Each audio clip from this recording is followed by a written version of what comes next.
Security Today, a leading security industry publication of India, and Honeywell Security present Knowledge Series 2005. We want to protect our assets. But banking, the way we look at our assets are firstly the customers. Our assets are the staff. Then comes the money. We can make up the money by insurance, but we can't make up the customers and the staff.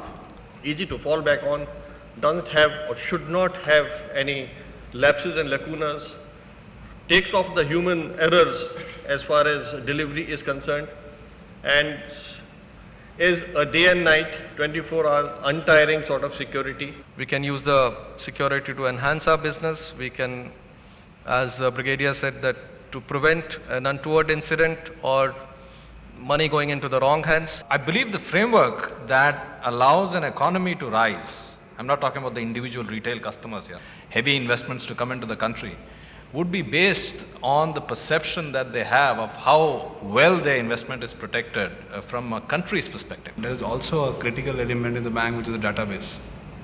I would feel a secure database gives a very high rating to a bank. Security is actually, if you see today's moving target. Frauds, crimes or terrorism always evolving very fast. The comfort of the customers is critical.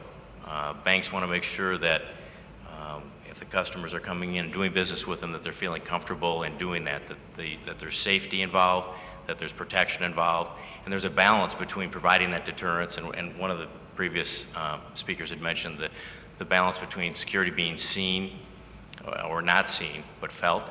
The biggest threat that come in is not internally. As far as crime is concerned, it has to be from third party, could be from customers, and of course least and the last from the internal staff. A bank could be a collateral damage for a terrorist outfit. Basically, a robber is after money, whereas a terrorist could have different reasons. Look at the cleanliness of an ATM off-site. You use a camera nowadays, A lot of the monitoring is video monitoring, which is done through technology, which is digital. And as Anant mentioned earlier, that's really more crime resolution after the fact. No, I think a very valid point. In fact, you added one more element of different kinds of security that is required in different assets of a bank. I'm just touching upon this along with the point that you mentioned. Cost center versus is it a business requirement? I think that it's probably still a cost center. If we can start using some of the security tools as business management tools so that it's not strictly a cost, but maybe it's providing some value that's tougher to at least pinpoint. Now we can turn it into a profit center. In order to secure the liquid asset called money or its other assets, I'm sure there are certain standards which the banks may have evolved or they are following. Reserve Bank of India has issued to all public sector banks for implementation, and it has a complete set of minimal threshold items and security devices prescribed. We have gone 3 steps ahead of that to secure the transaction, the money in transit. We also have in place to say, looking at the technology now, it's in the process to say that tomorrow, the moment something happens in the chest, I would get a SMS message on my thing, and I could also get the snap of what had happened actually when the trigger or the alarm went on.